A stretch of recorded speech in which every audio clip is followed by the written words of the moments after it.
तर विदर्भ आणि मराठवाड्यामध्ये पावसाची तूट नोंदवण्यात आलेली आहे। वरुणराजा रुसल्यानं गंभीर परिस्थिती निर्माण झालेली आहे। पिकांच्या वाढीवर परिणाम होण्याची शक्यता आहे। कोकण पश्चिम महाराष्ट्रामध्ये पावसाची स्थिती चांगली आहे। राज्यातील पावसाची सद्यस्थिती आणि अंदाज चिंताजनक असून राष्ट्रीय स्तरावर 13% तूट आहे। तर राज्यामध्ये विशेषतः मराठवाडा आणि विदर्भात ही तूट 24 ते 25% पोहोचलेली आहे। मराठवाड्यातील लातूर आणि परभणी जिल्ह्यांमध्ये पावसानं ओढ दिली असून दुष्काळाचं सावट आहे। पावसाचा तुटवडा असलेल्या जिल्ह्यांची संख्या सातत्यानं वाढतीये।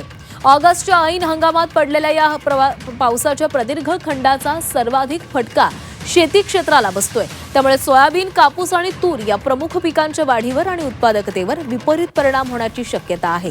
पावसानं अशीच ओढ दिल्यास आगामी काळात पिण्याच्या पाण्याची टंचाई आणि भूजल पातळीमध्ये घट यामुळे मराठवाडा विदर्भात मोठं संकट निर्माण होण्याचीही शक्यता आहे। तर कोकण आणि उत्तर पश्चिम महाराष्ट्राच्या काही भागांमध्ये मात्र पावसाची स्थिती चांगली आहे। विदर्भ, मराठवाडा आणि मध्य महाराष्ट्राच्या मोठ्या भागात सरासरीपेक्षा खूप कमी पाऊस झालेला आहे। त्यामुळे बीड आणि सोलापूर सारख्या जिल्ह्यांमध्ये गंभीर टंचाई जाणवू शकते।